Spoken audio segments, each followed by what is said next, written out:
habitar en tu presencia, menguar para que crezcas tú y cada día seré más como tú. Quebranta mi corazón, quebranta mi vida, te entrego mi voluntad a ti. Todo lo que soy, Señor, todo cuanto tengo es tuyo.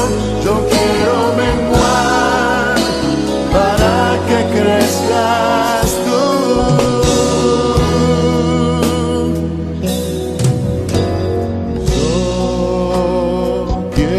Más de ti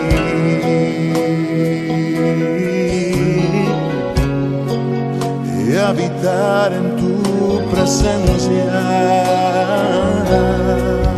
menguar para que crezcas tú y cada día seré más como tú. Quebranta mi corazón, quebranta mi vida, te entrego mi voluntad a ti. Todo lo que soy, Señor, todo cuanto tengo es tuyo. Yo quiero menguar para que crezcas tú. Quebranta mi corazón, quebranta mi vida, transfórmame entrego mi voz a ti, Señor, a ti. solo a ti. Todo lo que soy, Señor, Todo cuanto tengo es tuyo. Yo quiero menguar para que crezcas tú. Yo quiero menguar para que crezcas tú. Yo quiero menguar para que crezcas tú, Jesús.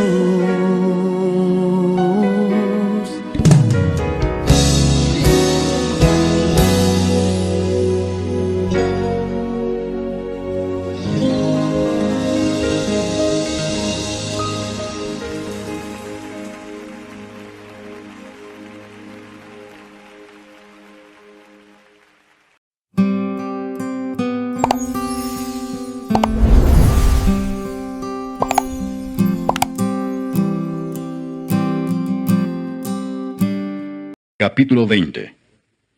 El vino es escarnecedor, la sidra alborotadora, y cualquiera que por ellos yerra, no es sabio. Como rugido de cachorro de león es el terror del rey, el que lo enfurece peca contra sí mismo. Honra es del hombre dejar la contienda, mas todo insensato se envolverá en ella. El perezoso no hará a causa del invierno, pedirá pues en la siega, y no hallará. Como aguas profundas es el consejo en el corazón del hombre, mas el hombre entendido lo alcanzará. Muchos hombres proclaman cada uno su propia bondad, pero hombre de verdad, ¿quién lo hallará?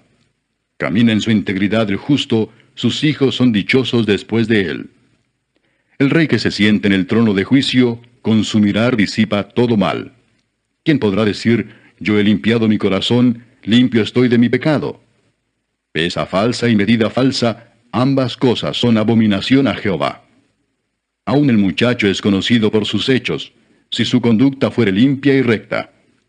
El oído que oye y el ojo que ve, ambas cosas igualmente ha hecho Jehová.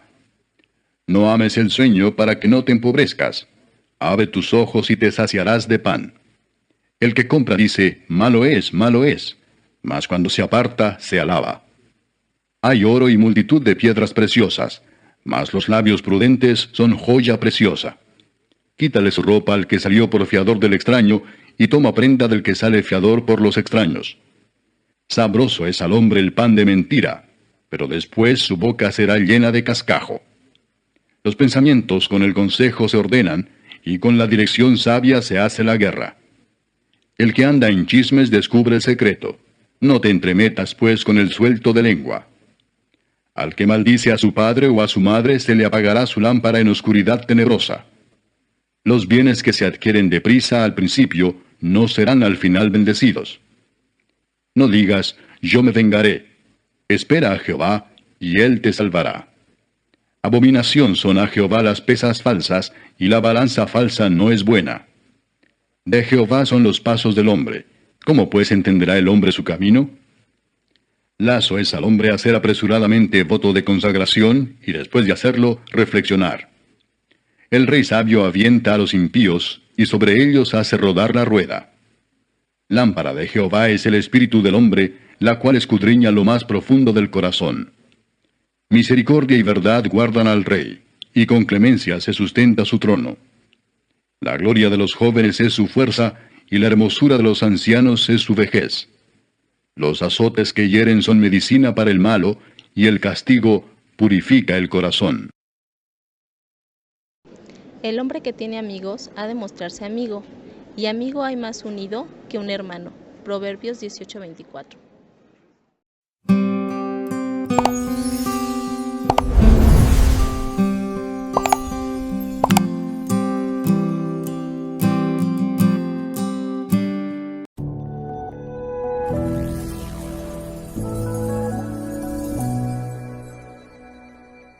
Proverbios, capítulo 20, versículo 1 al 11.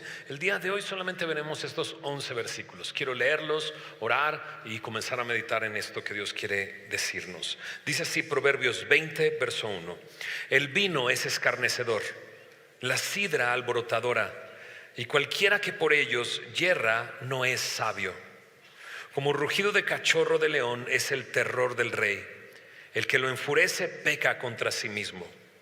Honra es del hombre dejar la contienda, mas todo insensato se envolverá en ella. El perezoso no hará a causa del invierno, pedirá pues en la siega y no hallará. Como aguas profundas es el consejo en el corazón del hombre, mas el hombre entendido lo alcanzará. Muchos hombres proclaman cada uno su propia bondad, pero hombre de verdad, ¿quién lo hallará? Camina en su integridad el justo, sus hijos son dichosos después de él. El rey que se sienta en el trono de juicio, con su mirar disipa todo mal. ¿Quién podrá decir, yo he limpiado mi corazón, limpio estoy de mi pecado? Pesa falsa y medida falsa, ambas cosas son abominación a Jehová. Aún el muchacho es conocido por sus hechos, si su conducta fuere limpia y recta. ¿Oramos? Señor, gracias por permitirnos una vez más abrir tu palabra y continuar aprendiendo de ti, Señor, de tu palabra, Señor. Creemos que tu palabra nos enseña, nos redarguye, nos corrige, nos instruye en justicia, a fin de que estemos enteramente preparados para toda buena obra. Creemos que tú puedes hacer esto en nosotros, Señor. Creemos también que tu Espíritu puede guiarnos a la verdad y puede convencernos de pecado, de juicio, de justicia. Guíanos durante este tiempo de enseñanza, Señor. Habla a nuestros corazones, te lo pedimos en el nombre de Jesús. Amén, amén. Seguimos en esta sección donde hay proverbios que no necesariamente están entrelazados uno con otro, aunque aquí podemos ver algunas cosas que van pegadas, pero en realidad toca diferentes temas, y eso ha sido de mucha bendición en los últimos capítulos que hemos estudiado, a partir del capítulo 10, porque entonces cada reunión tocamos muchos temas que tienen que ver con nosotros, y de alguna u otra manera Dios quiere hablar a nuestra vida. El día de hoy vamos a volver a hablar acerca de integridad, que hablamos la semana pasada. Hablaremos acerca de los hechos, cómo tienen mucho más peso que los dichos, y hablaremos también de esto que por primera vez se toca, pero se volverá a tocar en el capítulo 23, que es el vino. Mira lo que dice ahí en Proverbios 20, verso 1. El vino es escarnecedor, la sidra alborotadora, y cualquiera que por ellos yerra no es sabio. Aquí la palabra vino hace referencia a la fermentación de la uva. La palabra sidra en otras versiones se traduce como bebida fuerte, en la NTV se traduce como bebida alcohólica, y algunos consideran que está haciendo referencia a la fermentación del grano, de un grano. Y me dice que ambos, mira cómo está escrito: el vino es escarnecedor, la sidra alborotadora. Escarnecedor me habla de violencia o de burla. Alborotadora me habla de escándalo. Y no es que precisamente el vino o la sidra tengan esta propiedad, sino que produce personas de esta manera. Por ejemplo, la NTV nos dice: el vino produce burlones, la bebida alcohólica lleva a la pelea. Y creo que ninguno de nosotros es ignorante de esto. La embriaguez produce hombres violentos, hombres que buscan pelea, pero al final muestran su insensatez. Por eso nos dice aquí: cualquiera que por ellos yerra no es sabio.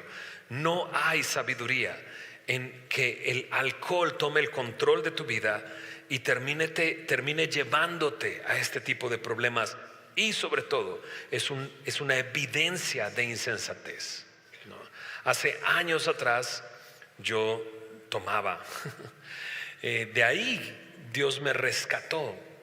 Yo comenzaba a tomar por ahí del mediodía, y continuaba pues el resto del día. Y como era parte de un grupo de rap y viajaba por todos lados, pues la condición era, pues en el avión en esa época te daban el alcohol gratis, ahora ya no. Y no porque haya pedido ni nada, solamente sé que no. Ok. Pero comenzaba a tomar. Si el viaje era tempranero, pues íbamos tomando, y llegaba yo, y entonces el soundcheck, pues una cerveza, y luego ir a comer, y luego el concierto, y tenía ese proceso. Hace poquito alguien me dijo: tú me bautizaste con tequila. Y es que solía hacer eso yo. En una canción que hablaba sobre el tequila, yo agarraba una botella de tequila, le daba 2, 3 tragos así, y luego empezaba a repartir para todos lados, ¿no? Y el Señor me rescató de ese estilo de vida, y de ahí me sacó a libertad. Algunos amigos, cuando yo cuento esta historia, me dicen: Fermín, tú no eras alcohólico. Y yo: ¿cómo se le puede denominar a una persona que toma todos los días? No porque a lo mejor no me fuiste a recoger a una banqueta un día, no quiere decir que no estaba controlado por el alcohol, ¿no? El Señor me rescató de ahí. Pero yo sé lo que se trata cuando dice aquí: es alborotadora, es escarnecedor y muestra insensatez. Porque ya briago yo, me envalentonaba, me ponía a bailar, que no soy bailador en lo absoluto, me ponía violento, me ponía de diferentes maneras. Hubo una ocasión que tomé tanto, porque mi bebida era la cerveza. Soy de Monterrey, y ese es como que para el calor, ¿no? Se dice allá. Pero una vez tomé tanto que mis manos comenzaron a dormirse, mis pies comenzaron a dormirse durante la noche, cuando ya quería ir a descansar, y decidí no volver a tomar cerveza. Y comencé a tomar tequila. ¡Qué insensatez! De hecho, la insensatez se muestra en el capítulo 23. Ahí vamos a ver, porque Salomón dedica varios versículos para hablar de la insensatez que es el tomar alcohol. Ahora, en Proverbios capítulo 23, solamente te voy a leer el último versículo para que notes el nivel de insensatez. Proverbios 23, 35. Y dirás: me hirieron, mas no me dolió. Me azotaron, mas no lo sentí. Cuando despertare, aún lo volveré a buscar. Entonces, claro, tienes una cruda enorme, la cabeza está de este tamaño, no puedes con tu vida y dices, no vuelvo a tomar. Pero ¿qué es lo que hacemos? Seguimos. Es más, hasta ya hay un dicho: evita la cruda, permanezca borracho, ¿no? Ese es el nivel de insensatez. El alcohol ha hecho que personas lo pierdan todo. Lo pierdan todo. Y de repente, cuando leemos aquí, dice, bueno, esto es lo que hace el vino. Más adelante en Efesios capítulo 5, ahorita vamos a ir allá, dice, no os embriaguéis con vino, en lo que hay disolución, en lo cual hay disolución. Y sí, el alcohol, ¿no?, y la embriaguez disuelve todo, tus sentidos, tus ideas, disuelve tu dinero, tu cartera. Muchas personas han perdido no solamente la cartera, no solamente el dinero, han perdido su familia por el alcohol, ¿no? Pero de repente nosotros somos, pero ¿qué tanto es tanto? O sea, ¿qué sí es posible y qué no es posible? Porque cuando vamos a la palabra, quizás hay un mandamiento en el libro de Levítico acerca de no tomar, ¿no? Pero está dedicado hacia los sacerdotes, porque los sacerdotes tenían que estar en sus 5 sentidos. Cualquier cosa que sucediera, no vaya a encontrarte alguien con una necesidad tomado. Y cuando vas al Nuevo Testamento, encuentras que aquellos que son llamados al obispado o a ser diáconos, a unos les dice no dado al alcohol, a otros dice no dado a mucho alcohol.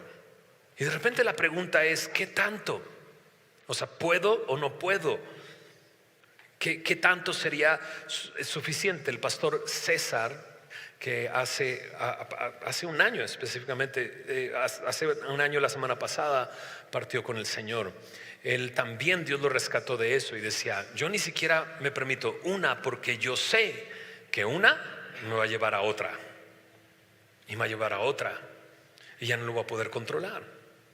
Entonces, ¿qué tanto debería de poder tomar? Los ejemplos que encontramos en la Biblia son feos. Cuando tú lees al final del diluvio, Noé dice que salió del arca, plantó una viña, tomó vino, se embriagó. ¿Y qué es lo que sucede? Dice que fue descubierta su desnudez. Fue descubierta su desnudez. Y cuando él se dio cuenta que fue descubierta su desnudez por su hijo Cam, y al parecer estuvo relacionado Canaán con el evento, él se levantó y maldijo a su propio hijo. ¿Qué significa descubrió la desnudez? No es muy claro. Algunos consideran que simplemente se burló de su desnudez, pero algunos otros consideran que abusó sexualmente de su papá. Pero de una u otra manera es vergonzoso, y Noé lleva a maldecir a su propio hijo por lo que hizo. La siguiente ocasión es cuando Lot, este hombre que vivía en Sodoma, sobrino de Abraham, vivía en Sodoma, y Sodoma sí era conocida como una sociedad llena de corrupción y de pecado, y su familia se involucra dentro de esa sociedad, ¿no? Y Dios los rescata a ellos, manda 2 ángeles, los saca de ahí, ¿verdad? Y aparece el alcohol ya que han salido de ahí, porque sus hijas, ¿no?, dicen, no hay hombre en este mundo y nosotros no tenemos hijos. Y lo que deciden hacer es embriagar a su papá y abusar de él. No solamente una noche, sino 2 noches. Una noche una y otra noche la otra. El alcohol, cuando aparece en la Biblia, es vergonzoso. Y este versículo me dice claramente. Ahora, yo no sé qué tanto nosotros, buscando la sabiduría de Dios, podríamos llegar a una conclusión de, bueno, pastor, es solamente cuando llego a la casa y pues me quiero relajar, ¿no? Dice, además es solamente una. Pero yo viví eso hace años atrás y yo sé lo que provoca un trago. Un trago. Y no estoy hablando de que un trago te ponga mal, sino que un trago, yo sé lo que es darle ese trago y decir, ya necesitaba eso. ¿Ya necesitaba eso? ¿Eso es lo que te puede traer paz? ¿Eso es lo que crees que te va a relajar después de un día tan pesado? No, yo creo que lo que necesitas es a Cristo. Y no una paz pasajera o un descanso pasajero, porque luego esa botella va así, ¿no? Y luego tienes que comprar otra, porque resulta que no te dio la paz que realmente estabas buscando. Yo lo que creo es que necesitas de Cristo, el único que te puede dar paz por completo, paz completa, ¿no? Entonces nosotros aquí en Semilla, los pastores tenemos muy claro, porque varios de nosotros Dios nos rescató de esa vida, que no es ni siquiera una. Ahora yo sé, porque lo he visto, no te voy a decir quién, pero lo he visto. Pero sí he visto pastores echándose su chela. Y de repente ese pone un estándar o un ejemplo en personas dentro de su congregación. Y creo que eso es muy peligroso. Para nosotros aquí en Semilla tenemos muy claro, ni siquiera una, ni siquiera te acerques, ni siquiera coquetees con eso. Ahora, algunos podrían decir, a ver, pastor, pero el mismo Jesús transformó el agua en vino, ¿no? Sí, pero el mismo Jesús, estando en la última cena, compartiendo el pan y transformando, ¿no?, lo que se celebraba en la Pascua en una celebración para conmemorar lo que Jesús hizo por nosotros, le dijo a sus discípulos: no volveré a tomar del fruto de la vid hasta que esté con ustedes allá arriba, ¿no? Entonces, si quieres seguir el ejemplo de Jesús, pues sigue ese ejemplo más que el otro, ¿no? Más que el otro. Es interesante, en el mismo Génesis también se habla de vino entre dos personajes, Abraham y Melquisedec. Dice que partieron el pan y compartieron el vino. Y ese momento es un momento muy sagrado. ¿No te llama la atención que esta sociedad ha convertido algo sagrado en algo que puede destruir completamente tu vida? Completamente tu vida. Hace tiempo hicimos una comida con mi esposa por su cumpleaños, hicimos una cena y fuimos a un lugar bien bonito y todo, y contratamos el servicio y demás, y de repente me dicen, tienen, ¿cómo se llama esto? Descorche gratis, ¿no? Yo, descorche gratis. Pero nos tienen que decir qué van a traer para estar preparados con los mixers, ¿no? Y yo así, no, nomás queremos los mixers, no te preocupes. Y no lo podían creer, ¿no? Y entonces cuando llegamos, el capitán de meseros dice, ¿y el alcohol? No. Y luego llegó otra persona más y me dijo, ¿y su alcohol? Y yo, no. La chef estaba sorprendida. O sea, porque una reunión sin alcohol en este mundo y en esta sociedad es una reunión completamente aburrida. Es un desastre, según la sociedad. Pero ese día la chef estaba sorprendida y le dijo a la gerente que hizo todo el trámite conmigo, dijo, me encantó este grupo, estaban todos felices y no había alcohol. Entonces no quiere decir que sin alcohol, entonces pues va a ser una reunión aburrida. No, va a ser una reunión donde podemos convivir, donde nos podemos respetar, donde nos podemos ver a los ojos y poder construir y edificar, no destruir. Ya me alargué mucho con este tema, ¿va? Pero pues vale la pena, ¿no? Vale la pena. Salud.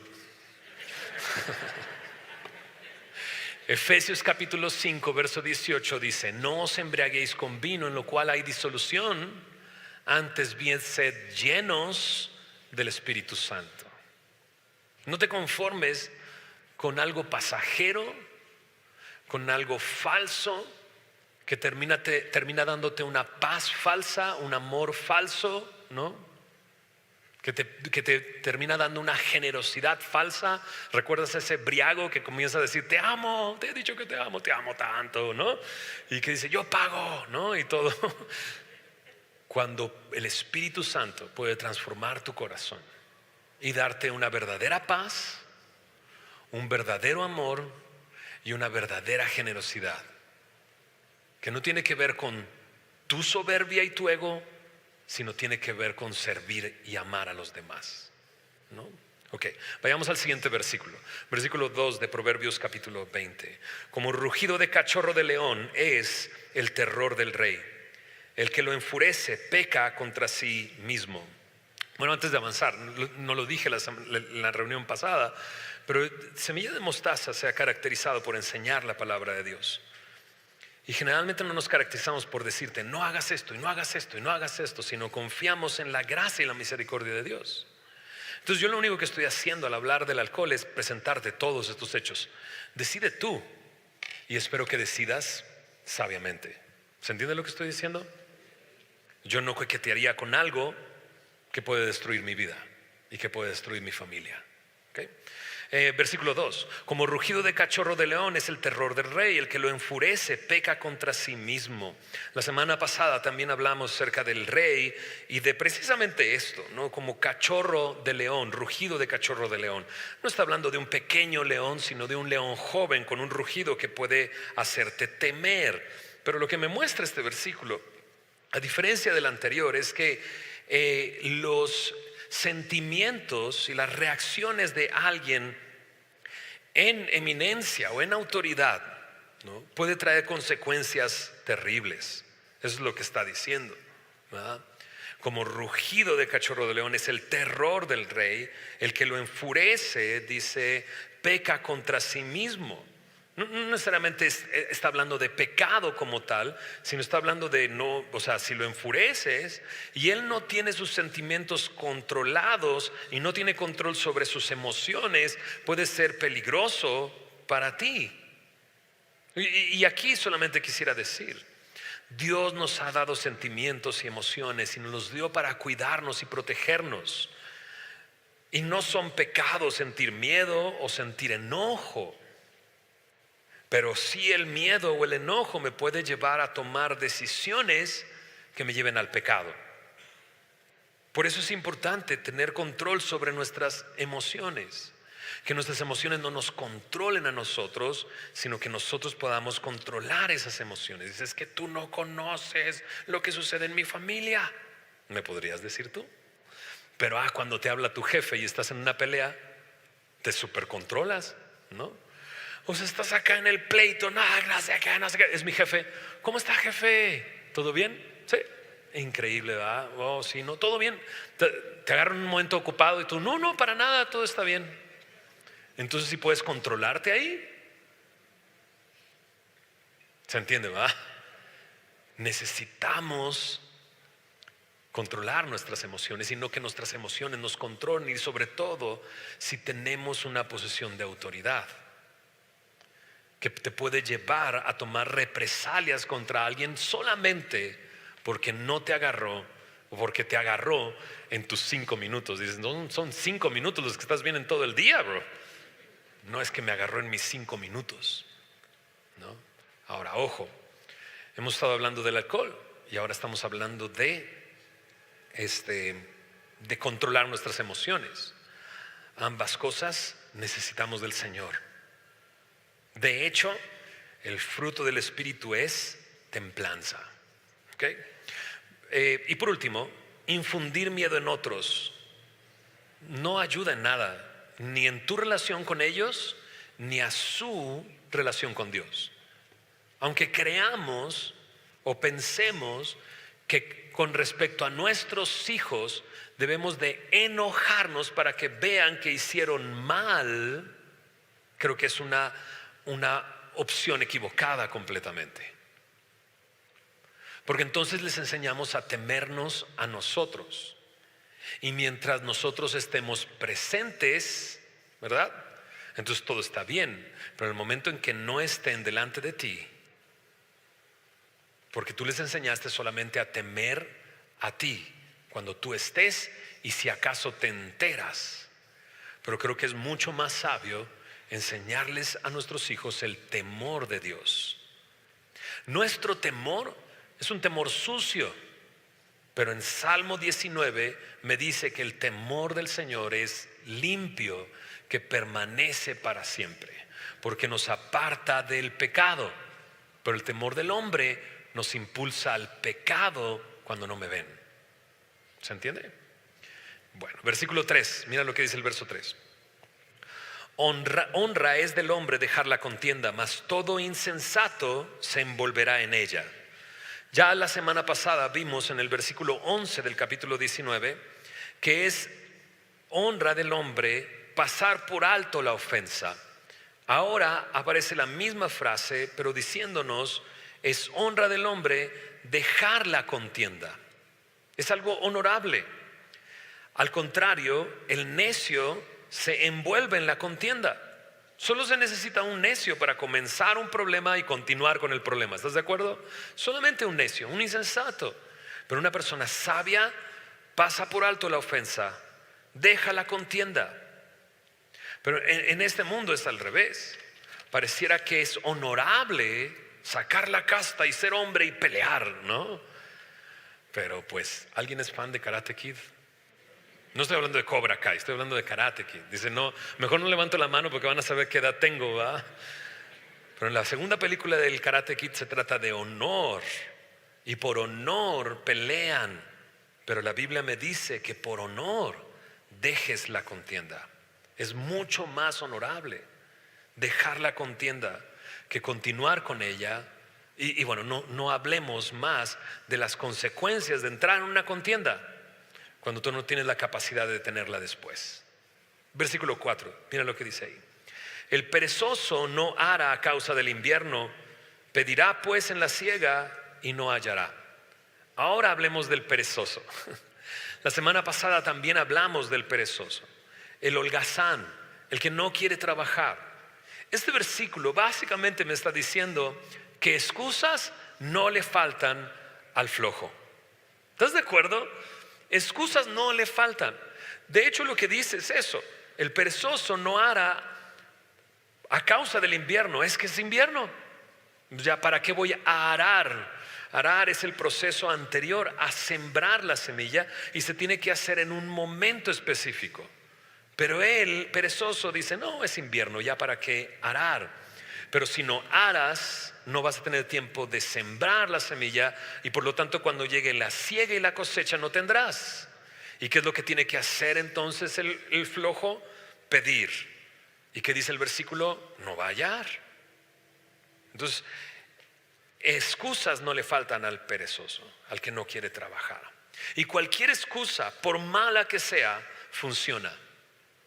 Te levantaste a trabajar, es que hace mucho frío, ¿no? Te levantaste a trabajar, es que hace mucho calor. Es que voy a sudar y luego a andar sudado todo el tiempo, todo el día, ¿no? O es que va a llover. O es que ya llovió. Ah, es que no ha llovido. Y cualquier excusa funciona, pero las consecuencias, como hemos visto en versículos anteriores, es el hambre. Al final no tendrás con qué asumir tus responsabilidades. El trabajo es algo que Dios nos dio, no como un castigo. Escúchame bien, porque algunos dicen, no, es que el sudor de la frente viene después del pecado. Pero no, antes de la caída del hombre, Dios puso en el Edén a Adán para labrar la tierra. Le dio un trabajo Dios antes de la caída. Entonces es algo que Dios te ha dado. Hagámoslo honorablemente, honestamente, trabajemos y esforcémonos. Dejemos a un lado la flojera y permítame decir más acerca del trabajo. Hagamos nuestro trabajo bien, bien. Es vergonzoso de repente escuchar, contraté al hermanito, pero me quedó mal. Porque de repente entre hermanitos decimos, ay, pues es hermano, entiende que llegue tarde. No se entiende que llegues tarde, necesitas llegar a tiempo. Es que es un hermano en la fe, ¿para qué se enoja? No, le dije que le entregaba el trabajo hace 3 semanas, pero pues todavía estoy orando. Estoy orando para a ver si es la voluntad de Dios entregar el trabajo o no. No, trabaja bien. Es triste escuchar a hermanos en la iglesia decir: no contrato un hermano porque los hermanos siempre quedan mal, cuando nosotros deberíamos de ser los mejores haciendo nuestro trabajo, entregando a tiempo, cumplir nuestros compromisos, ¿no? Entonces dices: ay, pastor, ya déjale ahí, faltan todavía 6 versículos más. Ya hay mucho que pensar, ¿verdad? Seamos trabajadores que honren a Dios. En Efesios capítulo 6, Pablo nos dice claramente: cuando trabajes, no trabajes para el ojo de alguien más, porque te ven los demás, sino hazlo para honrar y glorificar a Dios, porque eso es lo que te ha encomendado en este tiempo y en este espacio. Entonces trabaja para honrar a Dios y trabaja bien. Y ese hermanito te va a contratar de nuevo y te va a dar más trabajo y te va a recomendar. ¿Por qué piensas que te van a recomendar si tu trabajo no fue bueno? ¿Va? Versículo 5, ya lo voy a bajar. Como aguas profundas es el consejo en el corazón del hombre, mas el hombre entendido lo alcanzará. Como aguas profundas es el consejo en el corazón del hombre. La palabra consejo aquí también se puede traducir como propósito o motivo. Y eso es, la motivación del hombre es como agua profunda dentro de su corazón. Es difícil de indagar y de encontrar. Pero dice aquí: mas el hombre entendido lo alcanzará. Va a descubrir esa motivación y esos propósitos que hay dentro del corazón en la profundidad. Y pienso en ambas maneras. Ya sea la sabiduría. Podemos, como personas entendidas que conocen al Señor, sacar de lo profundo de nuestro corazón el consejo práctico y eficiente en el momento adecuado que bendice a las personas a nuestro alrededor. Definitivamente, si es sabiduría. Pero si son planes, cuesta trabajo identificar cuál es la motivación de mi propio corazón. En ocasiones de repente estoy frustrado porque estoy incluso pidiéndole a Dios algo y Él no me contesta. Hay personas que llegan así a consejería: estoy haciendo todo lo que Dios me pide que haga, estoy orando, pero Dios no me contesta. Y ya me frustré porque le he estado pidiendo algo y no me lo da. Y cuando alguien llega así, de repente a mí me encanta preguntarles: ¿y si te lo da qué? ¿Con qué propósito quieres que te responda a esa oración? ¿Cuál es tu motivación detrás de tu petición? Y de repente es difícil encontrar eso. ¿Cómo puedo encontrar la motivación de mi corazón? Yendo a la palabra. La palabra de sí misma me dice: es como espada de 2 filos, más cortante que toda espada de 2 filos, que penetra hasta lo profundo, hasta el tuétano, hasta las coyunturas. Y dice: y discierne las motivaciones del corazón. Mientras más buscamos al Señor y conocemos al Señor, se descubrirá la motivación de nuestro corazón. Y en ocasiones Dios cambiará esa motivación, porque ese es el asunto dentro de nuestro corazón. Pero también lo pienso de esta otra manera: ¿cómo puedo conocer si una persona está diciendo algo que no es solamente una apariencia o una pretensión? Conociendo al Señor. Y no se trata de entonces radiografiar a cada persona con la que tengo una relación, a ver cuáles son tus motivaciones. No. Pero si soy un hombre entendido conociendo al Señor, no me voy a dejar llevar por las pretensiones o las apariencias de alguien más. Y ahorita en unos momentos hablaremos un poco más de esto, porque mira lo que dice el siguiente versículo, creo que están relacionados. Verso 6: muchos hombres proclaman cada uno su propia bondad, pero hombre de verdad, ¿quién lo hallará? Aquí hay un contraste, no entre la bondad y la verdad, sino entre el decir y la verdad y el hacer. Mira, leámoslo de nuevo. Muchos hombres proclaman cada uno su propia bondad. En esta primera parte del versículo está hablando de personas que dicen ser buenos, que ahora sí que se echan sus propias flores, se chulean ellos mismos, sus propios cebollazos, ¿no? Y hablan de su bondad, y hablan de lo que han hecho, y hablan de lo que dice, las grandes cosas. Pero dice, ese hombre es distinto al hombre dice en la siguiente parte, de verdad. Porque una persona puede decir, pero otra persona es digna de confianza. ¿Por qué? Por sus hechos, más de lo que él dice. Mira lo que dice el verso 11, porque creo que está relacionado con esto y aquí nos da algo mucho más básico. Verso 11, Proverbios 20:11. Aún el muchacho es conocido por sus, ¿qué dice?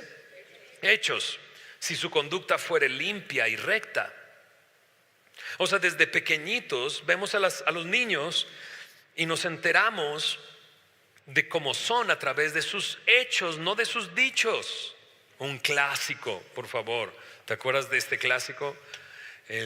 Llega el papá con el niño así embarrado de chocolate, ¿no? ¿Te comiste el pastel de chocolate? No. El día de hoy los grabamos y nos reímos, ¿verdad? Ja, ja, ja. Pero estás en un gran problema, porque tu hijo a esa edad es un mentiroso. ¿Estás de acuerdo? Y entonces, ¿le creemos o no le creemos? Está embarrado de chocolate y aparte está corriendo por toda la casa, ¿no? ¿Le creemos o no le creemos? ¿En qué nos basamos para saber si ese niño está diciendo la verdad o no? Por los hechos, las evidencias. Y así es con nosotros también. ¿Qué tanto es lo que decimos a diferencia de lo que hacemos? Porque hay una gran diferencia. Y entonces volvemos a este asunto del trabajo, volvemos a este asunto de lo profundo de nuestro corazón. Y entonces si nos la pasamos diciendo más de lo que hacemos, tenemos un grave problema. ¿Nos conocen más por nuestros dichos o por lo que realmente somos?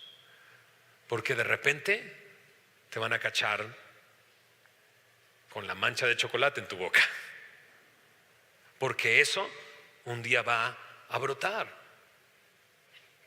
un día va a surgir, porque eso es lo que realmente somos. ¿Se entiende? Y entonces en ocasiones creo que en esto es igual. ¿A quién le tienes confianza? ¿Alguien que habla y habla y habla y habla y dice y dice y dice y dice? ¿O aquel que hizo lo que dijo que iba a hacer? No, pero ahora sí. Te lo prometo, por mi madre, ¿no? Entonces no me prometas nada. Si yo me cacho con que estoy diciendo todo el tiempo, en serio, ahora sí te lo juro, adivina qué, lo dices porque ya no te creen. Y entonces tienes que utilizar te lo juro que sí, esta vez, ahora sí te va a quedar bien. Cuando en realidad nuestros hechos deberían de hablar por nosotros y decir, va, y los demás digan y volteen a verte y digan, va, ok, porque eres una persona digna de confianza, un hombre de verdad. Ahora creo que al revés también nosotros tenemos que checarnos si nosotros estamos viviendo así, pero también es un asunto de carácter. No te vayas con la finta. Y sobre todo en este rollo, y déjame, perdón, que me salga de tema, pero creo que tiene mucho que ver con esto de relaciones, ¿no? De personas, y comenzar una relación y un noviazgo, o planes para casarte y demás. De repente se nos da es que es bien buena onda, ¿no? Y es un bonachón, ¿no? Y me dijo esta semana que está enamorado de mí. O sea, si alguien llega en una semana y te dice es que te amo, ¿estás de acuerdo que no te conoce? No te conoce. Está enamorado de una imagen que tú has proyectado, pero en realidad no te conoce si tiene una semana de conocerte. Pero nos vamos con la finta, porque nos dijo, cuando en realidad debemos de buscar el carácter de esa persona. Pero eso requiere de tiempo, ¿estás de acuerdo?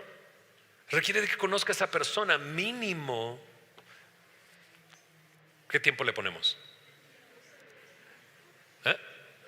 2 años, vámonos. Gracias. 2 años. Para pensar si comienzas a tener una relación con esa persona. Dices, no, pues mis tiempos ya no son muy buenos, ¿no? Yo le di a una persona 2 meses. Sí, ¿y cómo te fue? Porque 2 meses, pues sí aguantó vara, ¿no? Y proyectó lo que dijo que era. ¿Se entiende lo que estoy diciendo, cierto o no? Necesitamos buscar el carácter de las personas, no solamente lo que nos dicen. Porque de lengua, dice mi pastor, me como un plato. Pero de hechos y en verdad, 2 años mínimo para que lo corran del trabajo y a ver qué hace. ¿No? Bueno, espero que no lo corran del trabajo. O para que le den un buen trabajo y a ver qué hace. Porque también tener un mejor trabajo es una prueba. ¿Qué va a hacer? ¿Se entiende lo que digo? Entonces, gracias, 2 años. Hasta 3, dices.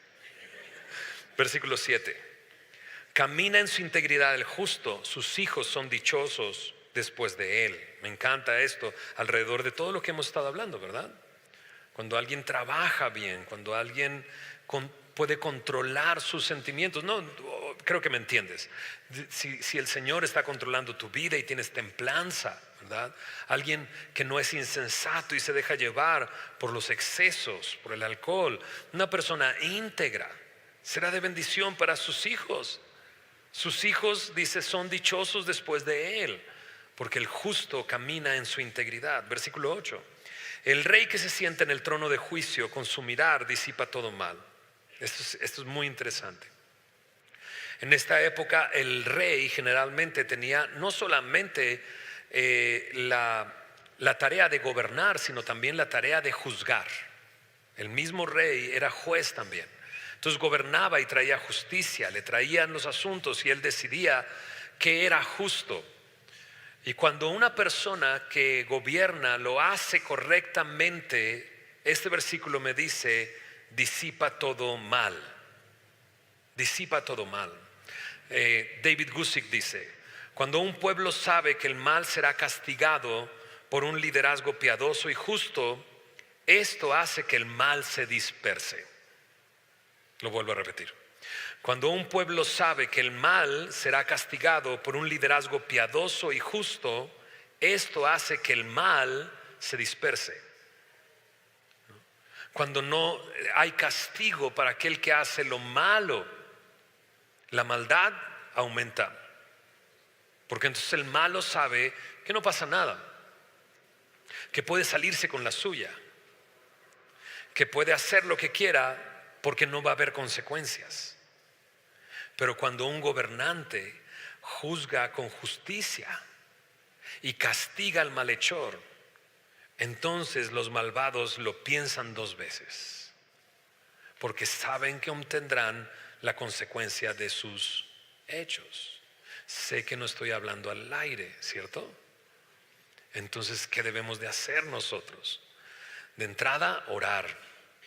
¿Orar por quién? Por nuestros gobernantes. La Biblia me dice que oremos por nuestros gobernantes, ¿verdad? Oremos por nuestros gobernantes, que Dios les dé sabiduría. Y a mí me gusta, de entrada, si oro por mis gobernantes, orar primero por su salvación, que conozcan de Cristo, porque es lo que necesitan. Sin Cristo, creo que sería terrible tratar de, ni tu propia casa puedes. Sin Cristo es en vano. Trabajar muy temprano, irte tarde a trabajar, tratar de edificar tu hogar. Ahora imagínate una ciudad, ahora imagínate un país, ahora imagínate una empresa. Necesitas de Cristo, necesitan nuestros gobernantes conocer quién es el Señor y que el Señor pueda transformar sus vidas. Oremos por eso, ¿no? Pero también en donde tú estés y la tarea que te toque a ti, hazlo de la mano del Señor, Decíamos la semana pasada acerca del castigo y de la educación de criar a nuestros hijos. Hazlo correctamente. Haz eso correctamente, ¿no? Esa es una parte que nosotros podemos hacer. Para terminar, mira lo que dice el versículo 9. ¿Quién podrá decir yo he limpiado mi corazón, limpio estoy de mi pecado? Y aquí es donde se pone muy interesante. Porque a esta pregunta solamente tiene una respuesta. Nadie. Nadie puede decir he limpiado mi corazón, limpio estoy de mi pecado. Porque no hay la capacidad en el hombre de hacer esto. Te digo cuál es la capacidad que tiene el hombre.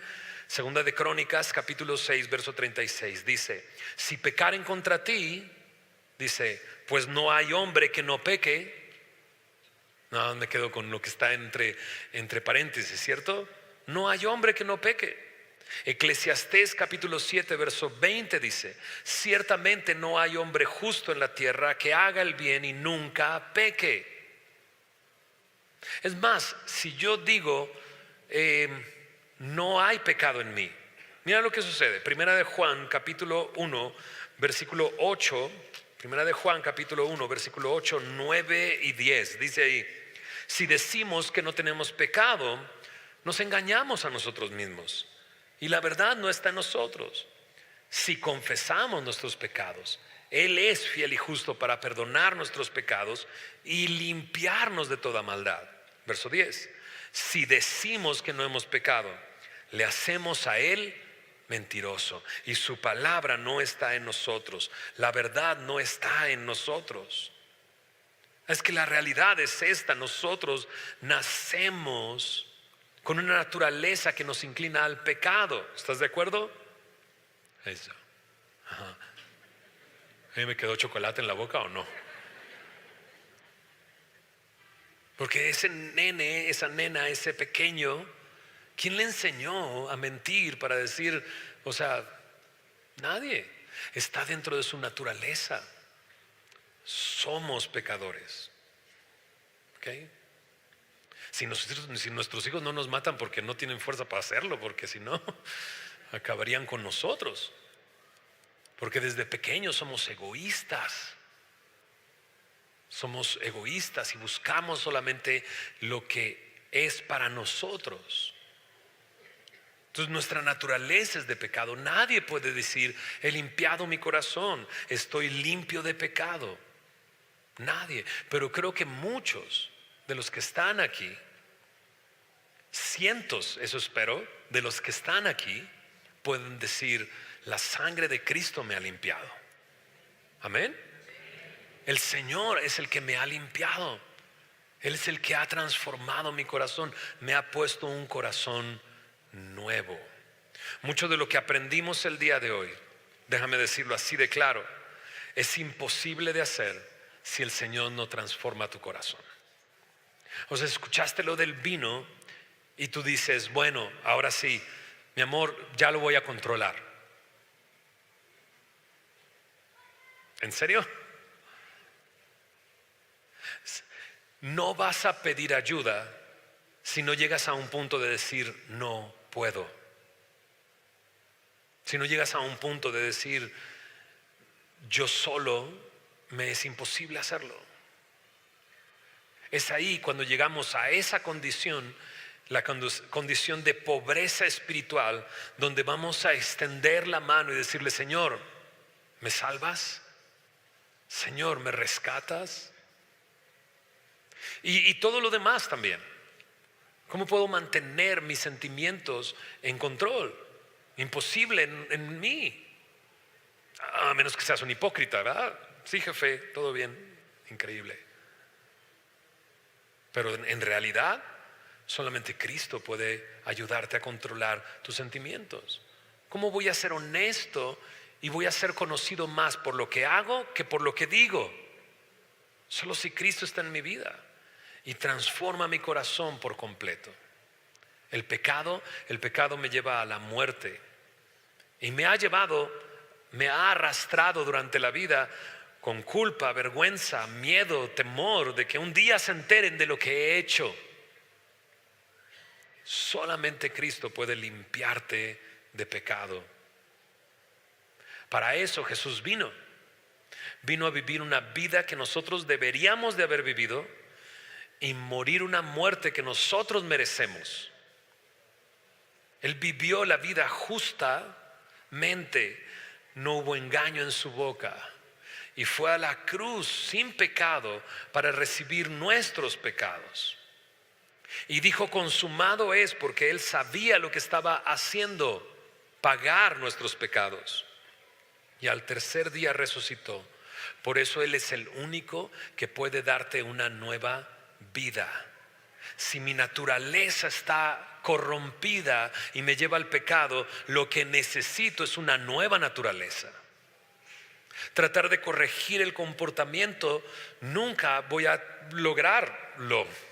Quizás por un momento, quizás por un tiempo, pero cuando Dios te transforma de adentro hacia afuera, puede cambiarlo todo en tu vida. No es que a partir de que recibo a Cristo ya nunca voy a pecar y todo lo voy a hacer bien. Seguramente lo vas a arruinar, lo arruinamos todo el tiempo, pero tengo esperanza y seguridad y confianza en que mi Señor me ha dado no solamente una nueva vida, sino una vida eterna con Él. ¿Ok? ¿Oramos? Señor, gracias por tu palabra, gracias por este tiempo. Hemos hablado muchos temas y yo sé, Señor, que tú has deseado esto, Señor, tocar todos estos temas para hablar a nuestro corazón y para transformar nuestras vidas. Solo te pedimos, Señor, que tu palabra, como poderosa como es, pueda traer fruto, Señor, al caer en nuestro corazón, como un corazón receptivo, Señor, que recibe y que retiene tu palabra, Señor. Danos un corazón así, buena tierra, Señor, donde pueda haber fruto, Señor. Gracias, Señor, por todo lo que tú nos has hablado. Y, Señor, ayúdanos a no perder de vista, Señor, que eres tú, has sido tú y siempre serás tú, el que puede limpiarnos, el que puede transformarnos, el que merece toda la gloria. En el nombre de Jesús oramos. Amén.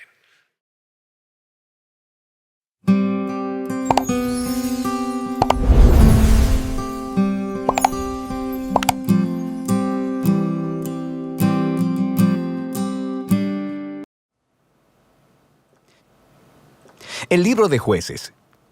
Recuerda que después de que Josué guió a las tribus de Israel hacia el interior de la tierra prometida, él les llamó a ser fieles al pacto con su Dios, obedeciendo los mandamientos de la Torá. Y si hacen esto, ellos les demostrarán a todas las demás naciones cómo es Dios. Así que Jueces comienza con la muerte de Josué y básicamente cuenta la historia del completo fracaso de Israel. El nombre del libro viene del tipo de líderes que Israel tuvo en este periodo. Antes de que tuvieran reyes, las tribus fueron gobernadas por jueces. Ahora, no pienses en algo como una corte. Estos eran líderes regionales, político-militares, algo así como un jefe tribal. Y necesita ser advertido, el libro de Jueces es muy perturbador y violento. Cuenta la historia de la corrupción moral de Israel, de su mal liderazgo y básicamente de cómo vinieron a ser semejantes a los cananeos. Pero esta triste historia también debe generar esperanza para el futuro, y puedes ver esto en la manera en que el libro está diseñado. Hay una larga introducción que prepara el escenario para el fracaso de Israel, porque ellos no expulsan a los cananeos que quedaron. Luego tenemos la gran sección principal del libro, con historias acerca de la creciente corrupción de los jueces de Israel. Y la progresión de la narración muestra cómo los líderes de Israel pasan de bastante buenos, a malos y a peores. La sección final es bastante perturbadora y muestra la corrupción del pueblo de Israel en su totalidad. Así que profundicemos para explorar un poco más cada parte. La sección inicial comienza con las tribus de Israel en sus territorios en la tierra prometida. Y aunque Josué derrotó algunas de las ciudades cananeas claves, todavía había mucha tierra que conquistar y muchos cananeos viviendo en esas áreas. Así que el capítulo 1 incluye una larga lista de grupos cananeos y ciudades que Israel no expulsó de la tierra. Ahora, recuerda, el objetivo de expulsar a los cananeos era evitar que Israel adoptara la corrupción moral y la manera de adorar a sus dioses mediante el sacrificio de niños. Dios llamó a Israel a ser un pueblo santo y esto no estaba sucediendo. El capítulo 2 describe cómo Israel simplemente se estableció junto a los cananeos y adoptó todas sus prácticas culturales y religiosas, y la historia se detiene justo aquí. Por casi un capítulo entero, el narrador nos da una vista general de todo lo que está a punto de suceder en el cuerpo del libro. Esta parte de la historia de Israel, dice el narrador, es una serie de ciclos en espiral descendente. Israel se vuelve como los cananeos, así que pecarían en contra de Dios. De manera que Dios les permitiría ser conquistados y oprimidos por los cananeos, y eventualmente los israelitas verían su error y se arrepentirían. Así que Dios levantaría a un libertador, un juez de entre Israel, que derrotaría al enemigo y traería una era de paz. Pero Israel eventualmente volvería a pecar y el ciclo volvería a empezar. Este ciclo provee el diseño literario y el flujo de la siguiente sección principal del libro. Se repite para cada uno de los 6 jueces principales cuyas historias se relatan aquí. Ahora, las historias de los primeros 3 jueces, Otoniel, Ahod y Débora, son aventuras épicas, pero también son historias extremadamente sangrientas. Los jueces mismos o las personas que ayudaban al juez derrotaban a sus enemigos y libraban al pueblo de Israel. Las historias de los siguientes 3 jueces son más largas y se enfocan en las fallas del carácter de los jueces, quienes se vuelven peor cada vez. Así que Gedeón comienza bastante bien. Es un hombre cobarde, pero eventualmente termina confiando en que Dios puede usarlo para salvar a Israel.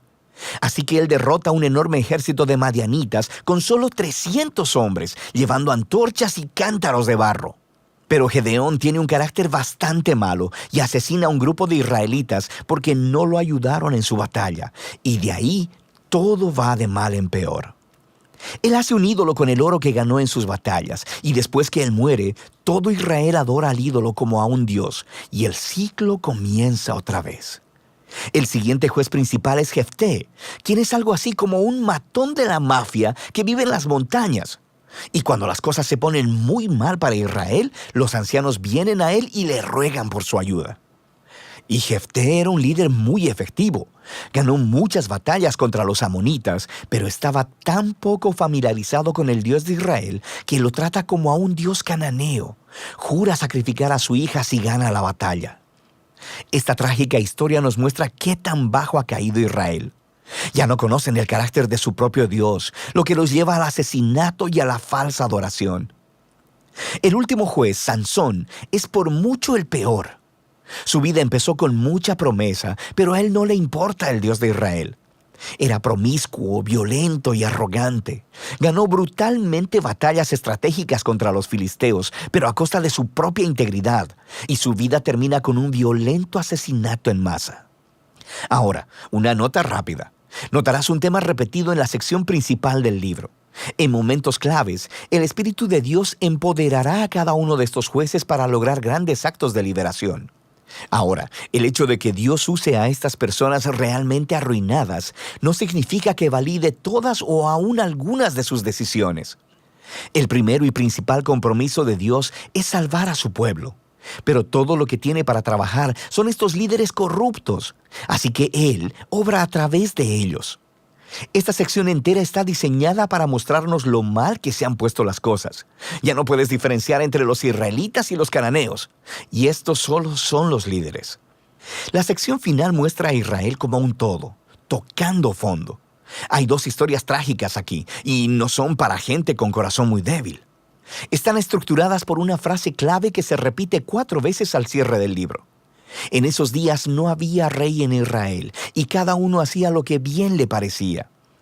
La primera historia es acerca de un israelita llamado Micaía, que construye un templo privado para un ídolo, y el lugar es saqueado por un ejército privado enviado de la tribu de Dan. Así que ellos llegan y se roban todo, y luego van y queman la pacífica ciudad de Lais y asesinan a todos sus habitantes. Es una historia horrible. Cuando Israel olvida a su Dios, los más fuertes se salen con la suya. La última historia del libro es aún peor. Es una impactante historia de abuso sexual y violencia que conduce a la primera guerra civil de Israel. Es una historia muy perturbadora y ese es el punto. Se supone que estas historias sirvan como advertencia. El descenso de Israel a la autodestrucción es el resultado de apartarse del Dios que los ama y quien los salvó de la esclavitud en Egipto. Israel necesita ser librado de nuevo, ahora de ellos mismos. El único rayo de esperanza se encuentra en esta frase repetida en la última parte del libro. De hecho, forma la última oración de la historia.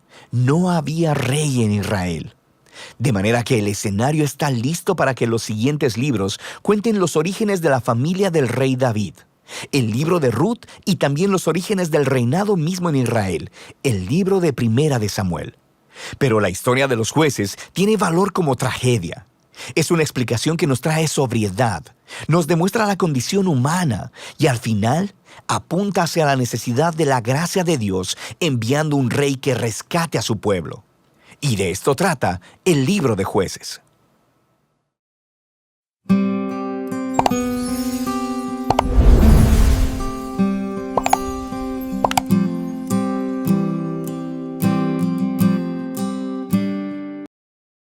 El libro de Jueces, capítulo 21.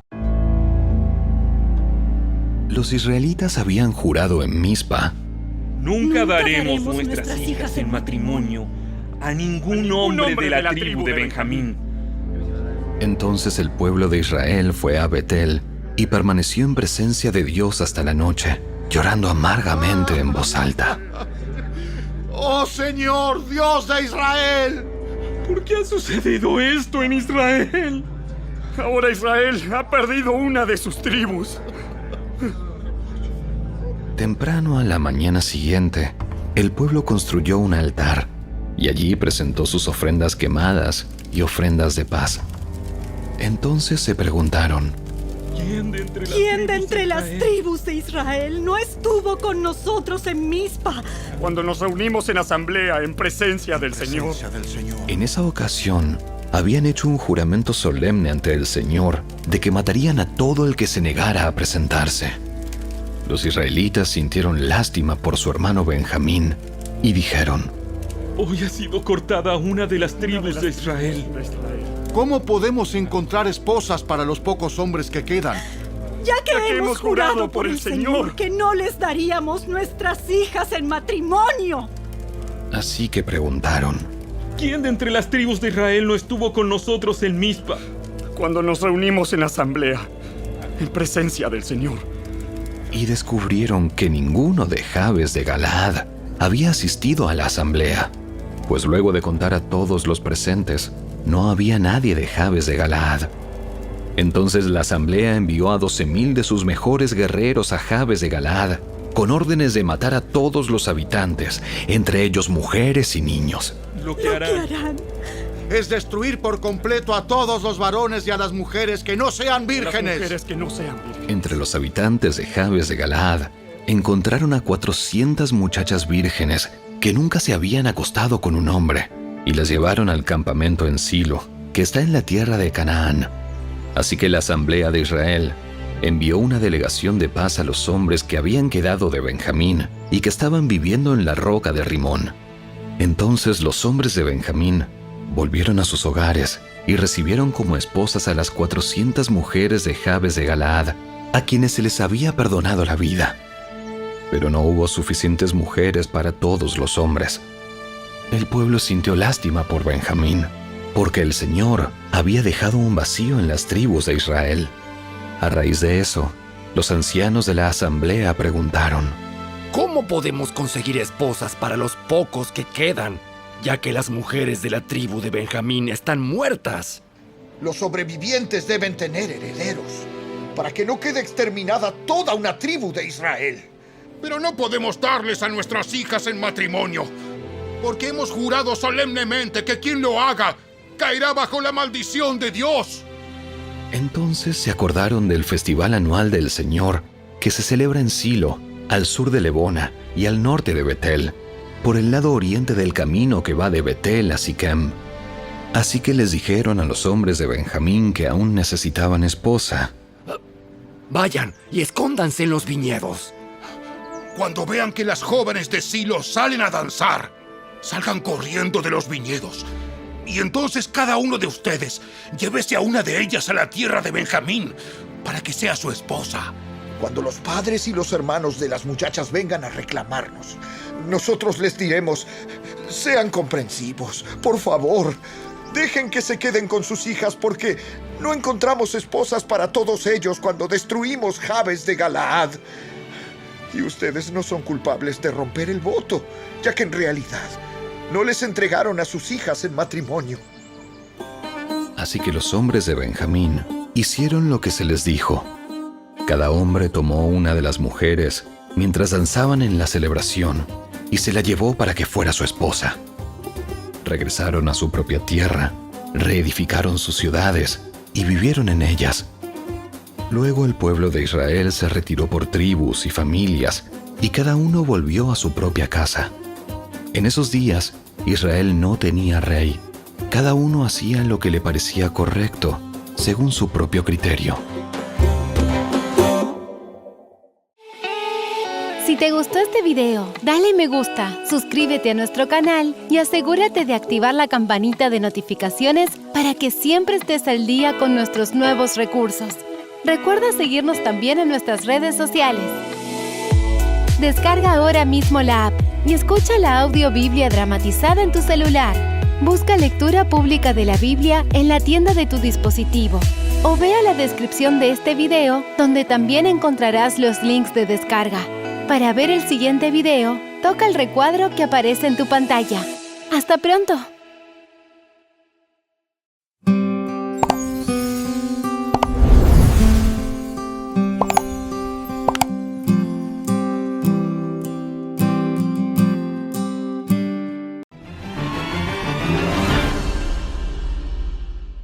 Hoy hemos llegado al final del libro de Jueces, un libro que tiene historias sorprendentes y actitudes de parte de los hijos de Dios que llaman la atención por lo que dan mucho que desear.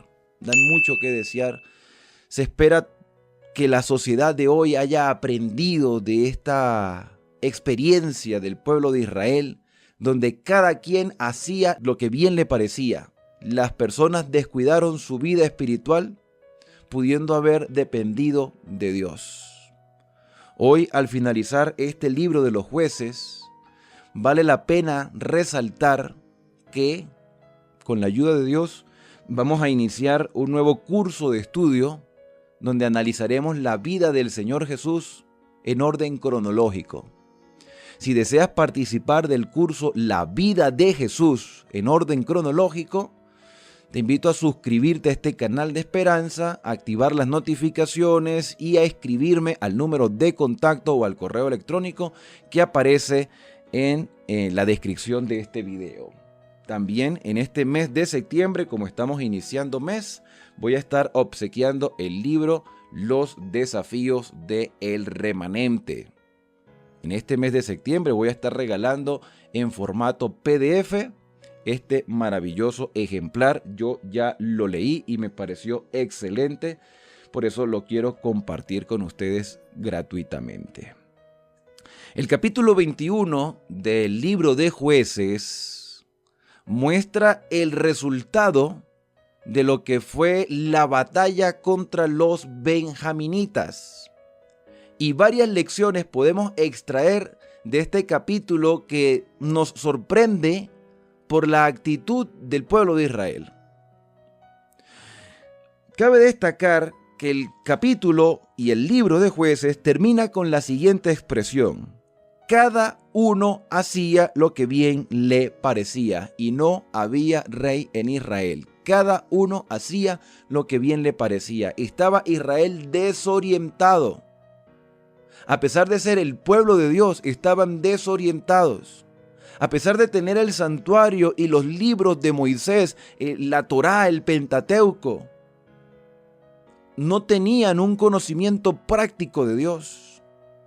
Y estos errores que cometieron los israelitas en este tiempo y las decisiones erradas que tomaron, que llevaron a tomar más malas decisiones, puede ser también la realidad del pueblo de Dios en este tiempo. Hoy tú y yo tenemos luz y conocimiento de la palabra de Dios, pero podemos ser ignorantes espirituales. porque no tenemos una relación íntima con Dios. Nos confundimos con cosas pequeñas. Hacemos de las cosas triviales puntos de discusión y de los verdaderos principios de la fe. Entonces descuidamos lo que Dios ha revelado para nosotros. Nos preocupamos más por el vestido, por el alimento, que por los principios establecidos en la palabra de Dios. Claro, y yo lo comentaba con otras personas, yo le decía, lo que Dios hace internamente en mi vida se debe exteriorizar. Claro que tiene que haber un cambio en nuestra apariencia física, en nuestra manera de vestir, en nuestra manera de actuar, en nuestra manera de comer. Lo interno, el cambio interno que Dios hace en mí, se exterioriza. Yo no voy a cambiar externamente sin antes limpiar lo que hay dentro de mi corazón. Israel tenía las formas externas, tenía el culto, tenía las ceremonias, tenía el santuario, tenía los sacrificios, pero internamente estaban mal, tenían un problema de pensamiento. Y eso lo describe el capítulo 21, y así termina el libro de los Jueces. Dice el versículo 1, los varones de Israel habían jurado en Mizpa. Había un juramento delante de Dios. ¿Y en qué consistía el juramento? Ninguno de nosotros dará a su hija por esposa a ningún benjaminita. Habían muerto alrededor de 25,000 benjaminitas en esta batalla por una actitud totalmente equivocada que se cometió allí en esa tierra, de haber violado brutalmente a una mujer y su esposo la pica en 12 pedazos. Llama la atención del resto de Israel. Israel se reúne y deciden entonces atacar a sus hermanos. Y mueren 25,000 benjaminitas. Solo un grupo reducido de 600 hombres se escondió, y allí en ese escondite donde estaban, corrían el riesgo de desaparecer para siempre, porque sus esposas, las mujeres, todo lo que había en Benjamín había sido destruido. Y el resto de Israel hace un juramento precipitado ante Dios. Nadie le va a dar mujer a esos hombres. Y juraron y prometieron. Y como ellos habían aprendido desde niños que hay que cumplir los votos y las promesas que se hacen, entonces decidieron mantener su palabra de no dar hijas a los benjaminitas para que se mantenga entonces la tribu de Benjamín. Y al no haber mujeres en el pueblo de Israel, se corrían dos riesgos. Número uno, que los benjaminitas se buscaran mujeres cananeas y emparentaran con ellas y dañaran entonces el linaje de la tribu de Benjamín. O que se quedaran solteros y envejecieran, y entonces morirían sin descendencia y la tribu de Benjamín desaparecería para siempre. Y entonces Israel hace un juramento delante de Dios, precipitado, que no era la voluntad del Señor, para no dar esposas a los benjaminitas. Y dice el versículo 2, que el pueblo fue a la casa de Dios y estuvieron allí hasta la tarde ante el Señor, y alzando su voz lloraron amargamente y dijeron: Señor, Dios de Israel, ¿por qué ha sucedido que falte hoy una tribu en Israel? Porque el mismo Israel cometió un error y ahora van y le reclaman a Dios.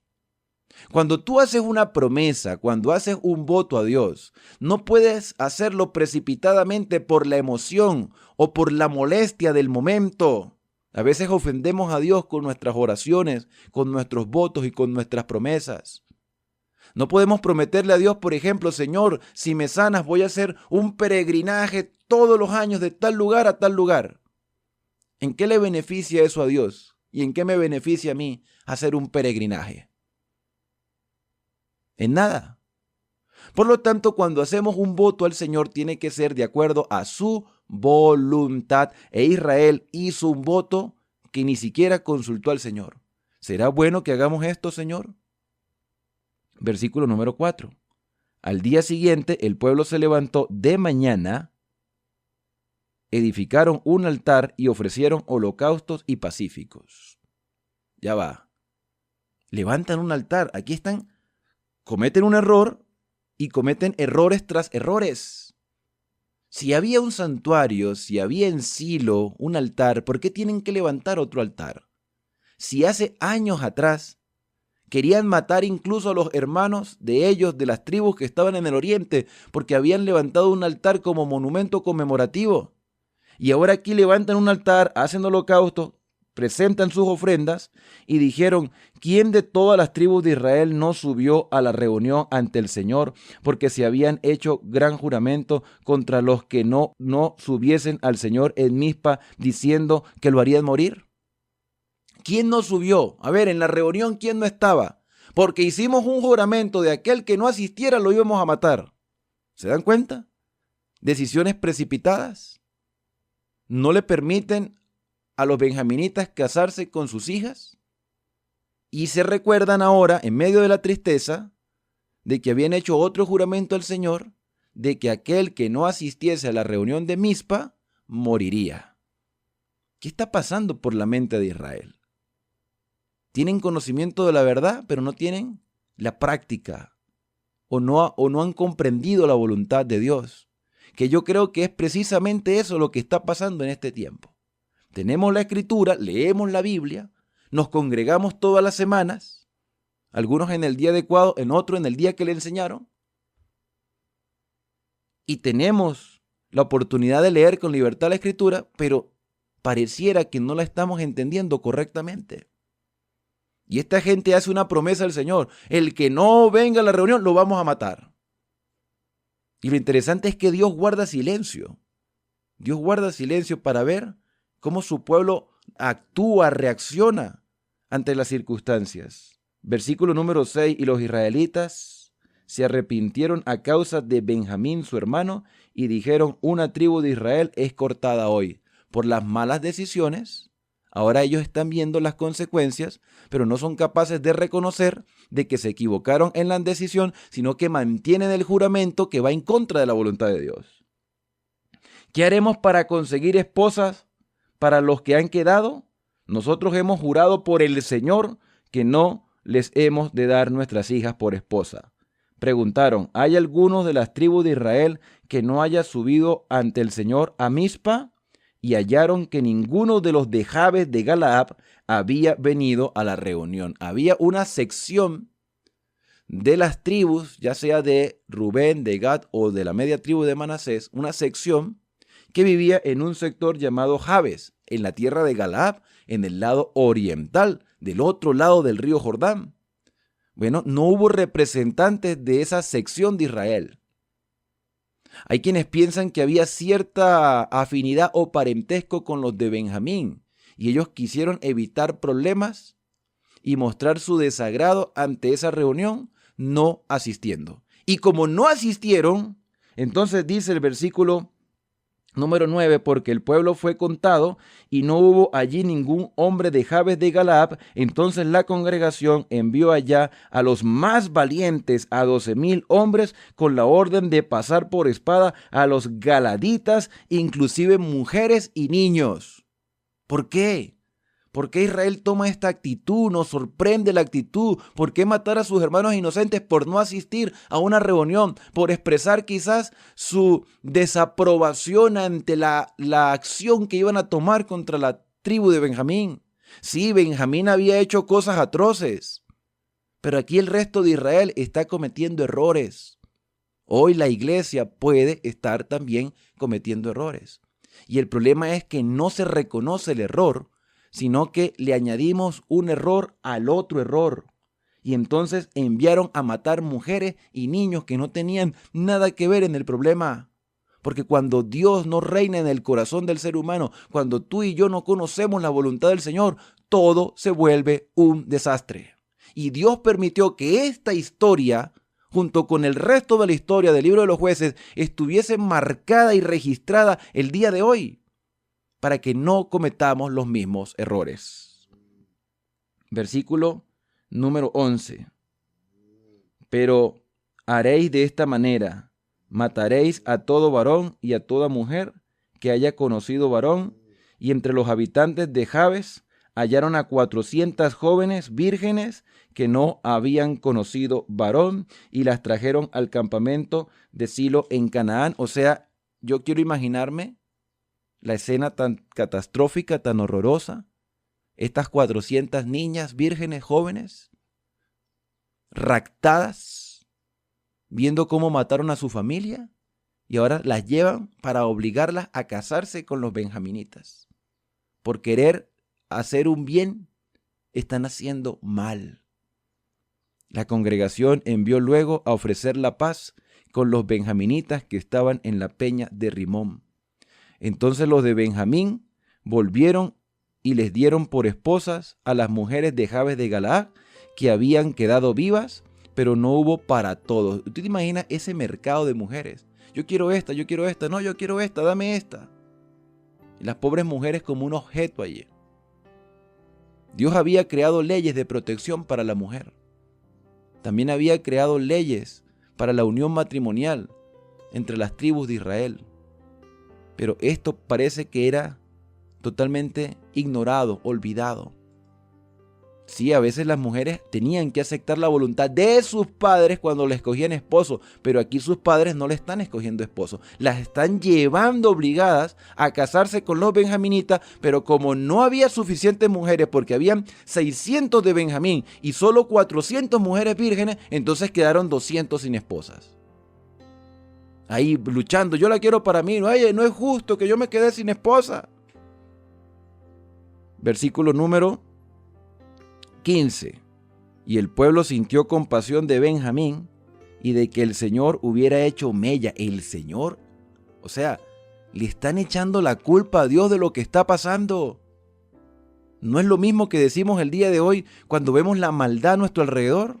Señor, si eres tan bueno, ¿por qué permite esto? No fue Dios quien causó el daño. Somos nosotros, nuestras propias acciones, nuestra propia actitud, nuestras propias decisiones, lo que ha creado el mundo o lo que ha hecho que el mundo esté en esta circunstancia. Entonces le echan la culpa a Dios en el versículo 15. Entonces los ancianos de la congregación dijeron, ¿qué haremos acerca de las esposas para los restantes? Porque las mujeres habían sido raídas de Benjamín. Y dijeron, los sobrevivientes de Benjamín deben tener descendientes para que no sea raída una tribu en Israel. O sea que hay un orgullo nacionalista. No están pensando en las personas, están pensando de que se va a desaparecer una tribu. Pero eso, ¿por qué no lo pensaron antes cuando fueron a matar a todos los de Benjamín por la actitud que tuvieron? ¿Por qué no fueron a hablar con ellos y a convencerlos y a hacerlos reflexionar espiritualmente? No, vamos con la espada directa. Versículo número 18. Sin embargo, nosotros no les podemos dar nuestras esposas de nuestras hijas porque hemos jurado, maldito el que dé mujer a Benjamín. Siguen persistiendo en el error. Ahora bien, cada año hay una fiesta en el Señor en Silo. Bueno, en realidad había 3 fiestas. La Pascua, el Pentecostés y la fiesta de las cabañas. ¿Cuál de estas 3 fiestas era? No lo sabemos. Posiblemente la fiesta de las cabañas, que era la fiesta de celebración por las cosechas. También pudo haber sido la Pascua, no lo dice. El hecho es que aprovechan una de estas fiestas que se realizaban en Silo, que está al norte de Betel, al oriente del camino que sube de Betel a Siquén, al sur de Lebona, y dijeron a los de Benjamín, id y poned emboscada en las viñas. Otro error más. Error tras error. Estad atentos, y cuando las hijas de Silo salen a bailar en rueda, inocentes, salid vosotros de las viñas y arrebatad cada uno una mujer para sí de las hijas de Silo e id a la tierra de Benjamín. O sea, vaya y hagan un secuestro. Vaya y secuestren mujeres ahora, las mujeres de Silo. Esas jóvenes inocentes que salen a celebrar las fiestas, a estar en compañía de sus amigas, vaya y secuéstrenla. Qué mal, muy mal. Y cuando sus padres o sus hermanos vengan a quejarse, les diremos, por amor a nosotros, tened compasión de ellos, porque durante la guerra no quedaron mujeres para todos. Cuando los padres, cuando los hermanos mayores vayan a reclamar qué pasó, por qué se llevaron a mi hija, entonces no se preocupen, nosotros vamos a dar explicación. ¿Pero qué explicación iban a dar? O sea, ellos tenían que quedarse callados. Además, vosotros no se las habéis dado para que seáis culpables. Nosotros le hemos permitido. Y los benjaminitas lo hicieron así, conforme a su número, tomaron esposas, raptando entre las que danzaban, y se fueron. Después volvieron a su heredad y reedificaron las ciudades y habitaron en ellas. Entonces los israelitas se fueron también de allí, cada uno a su tribu y a su familia. ¿Y cómo termina entonces este capítulo? Ya lo mencioné al principio, en esos días no había rey en Israel. Este libro de Jueces se escribió en el tiempo de los reyes de Israel, posiblemente en el tiempo de David o de Salomón o de Roboam. El que escribió el libro de los Jueces hizo énfasis a que el desorden que había en Israel en el pasado era quizás causa de no tener un liderazgo. En otras palabras, ellos habían descuidado su vida espiritual por no tener un orientador, cuando su orientador debía ser directamente el Señor, y en su defecto los sacerdotes. Pero por la historia de los levitas nos damos cuenta que los sacerdotes también se corrompieron y cada uno hacía lo que bien le parecía. ¿Aprobaba Dios estas actitudes? No, Dios no las aprobaba, pero permitió que se registraran para hacernos entender a nosotros que hoy podemos cometer los mismos errores y debemos reconocer que la única manera de no equivocarnos así es consultando y buscando la voluntad de Dios. Este libro quedó como un ejemplo de las cosas que no se deben hacer. ¿Y qué no debo hacer? Hacer todo según mi propia percepción. Porque cada quien hacía lo que bien le parecía. Las cosas no se hacen a mi manera, como a mí me parece. Las cosas se hacen como Dios. Porque cuando yo hago las cosas a mi manera, entonces el resultado es el libro de los Jueces. Ese es el resultado. No me extraña que Noemí, su esposo, Elimelech y sus hijos se hayan ido de Israel a la tierra de Moab. No me extraña. Y es precisamente esa historia la que vamos a empezar a estudiar en el próximo capítulo, cuando iniciemos el libro de Ruth. Y con esto hemos terminado nuestro recorrido explicativo por las Sagradas Escrituras en el libro de los Jueces. ¿Qué tal te ha parecido todo este libro? Déjalo en tus comentarios. ¿Qué lecciones has aprendido de lo que no se debe hacer en el libro de los Jueces? Solo me resta decirles, mis queridos amigos y hermanos, pongámonos en las manos del Señor para que Él dirija nuestra vida. Todos podemos cometer los mismos errores, podemos tener los mismos fracasos, pero con la ayuda de Dios somos más que vencedores. No necesariamente tenemos que llegar a esta condición. Hoy es el día para reflexionar y entender que si Dios guía nuestra vida, entonces las cosas irán mucho mejor en mi vida personal, en mi relación con mi familia, en mi hogar, en mi iglesia y en el entorno en el cual me desarrollo. Tú puedes marcar la diferencia. No hagas las cosas como te parece. Haz las cosas como Dios las ha descrito en su palabra. Y esto es claramente una lección de esperanza, un mensaje de esperanza para este día. Te invito a orar. Querido Padre, hoy hemos terminado el libro de los Jueces, un libro que nos llena de terror por la actitud de un pueblo que hacía las cosas como bien le parecía. Porque descuidaron, Señor, su experiencia espiritual para ser guiados por ti y se volvieron a sus propias percepciones, teniendo un concepto errado de ti, como hoy muchas personas pueden estar erradas aun cuando tenemos la Escritura que nos oriente. Perdónanos, Señor. Transfórmanos. Permítenos vivir de acuerdo a tu voluntad. Ayúdanos a no cometer esos errores descritos en el libro de los Jueces. Pensamos que no podemos llegar a esa circunstancia, pero si nos alejamos de ti, incluso podríamos hacer cosas peores. Necesitamos de tu ayuda. Revélanos tu voluntad y permítenos vivir con la seguridad de que tu Espíritu Santo guía nuestros pasos. Son agradecimientos que te hacemos en el santo y bendito nombre de Cristo Jesús. Amén. Bien, y ahora, al despedirnos, decimos a cada uno: Dios te bendiga y te guarde. Haga resplandecer Dios su rostro sobre ti y tenga de ti misericordia. Dios alce sobre ti su rostro y ponga en ti paz. Nos vemos en una próxima oportunidad aquí en Esperanza, el canal de las Sagradas Escrituras, donde iniciaremos el libro de Ruth. No te lo pierdas. Así que suscríbete al canal y recuerda también solicitar el libro Los Desafíos del Remanente, totalmente gratuito en formato PDF, en el número de contacto que aparece en la descripción del video. Que Dios te cuide y te guíe a lo largo de este día.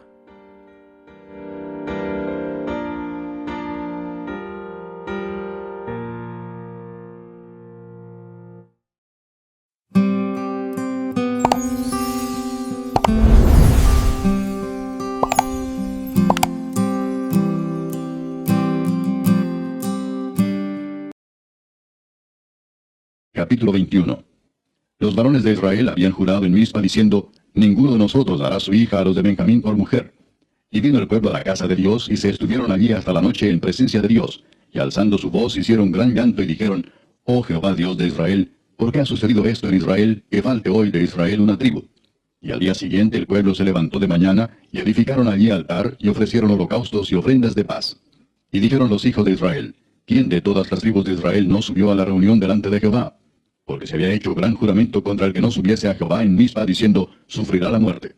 Y los hijos de Israel se arrepintieron a causa de Benjamín su hermano, y dijeron: cortada es hoy de Israel una tribu. ¿Qué haremos en cuanto a mujeres para los que han quedado? Nosotros hemos jurado por Jehová que no les daremos nuestras hijas por mujeres. Y dijeron: ¿hay alguno de las tribus de Israel que no haya subido a Jehová en Mizpa? Y hallaron que ninguno de Jabes Galaad había venido al campamento a la reunión, porque fue contado el pueblo, y no hubo allí varón de los moradores de Jabes Galaad. Entonces la congregación envió allá a 12,000 hombres de los más valientes, y les mandaron diciendo: id y herid a filo de espada a los moradores de Jabes Galaad, con las mujeres y niños.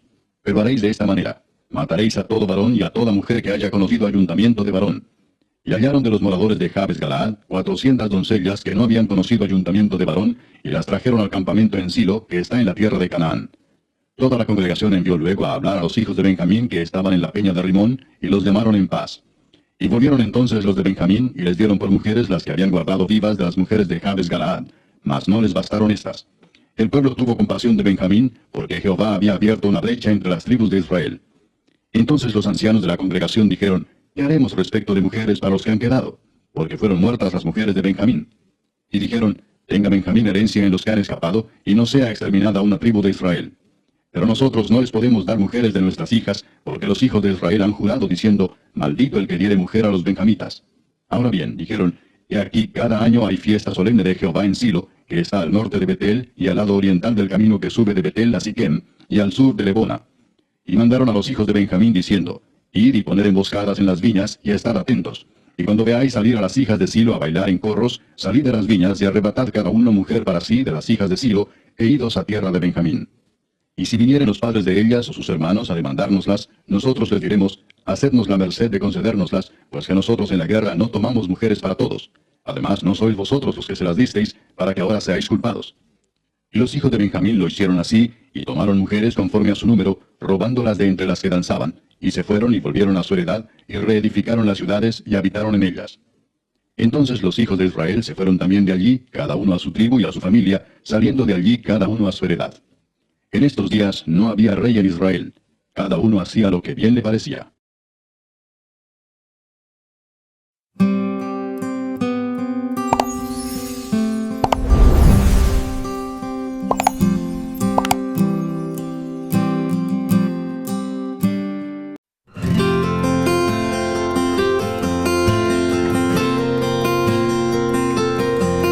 Señor, toma mi vida nueva antes de que la espera desgaste años en mí.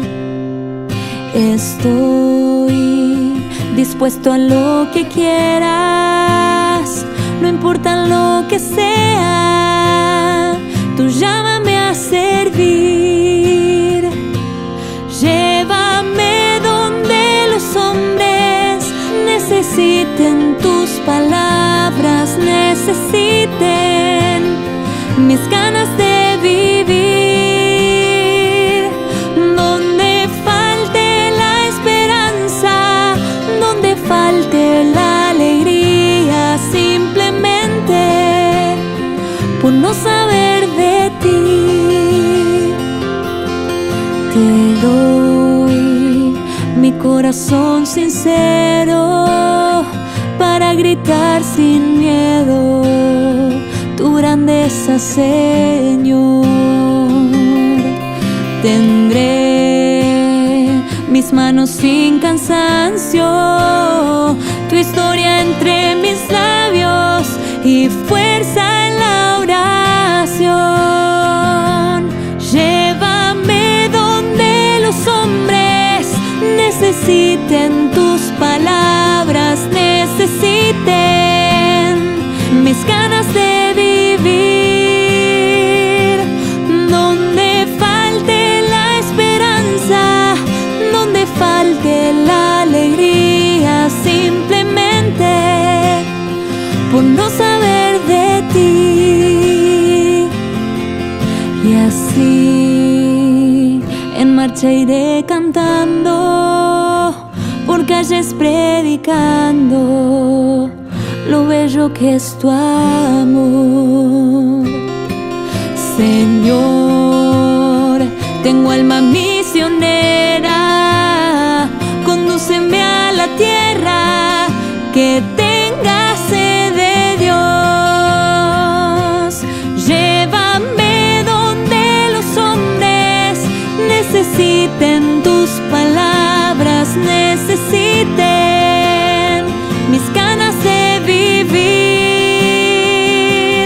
Donde falte la esperanza, donde falte la alegría, simplemente por no saber de ti. Llévame donde los hombres necesiten tus palabras, necesiten mis ganas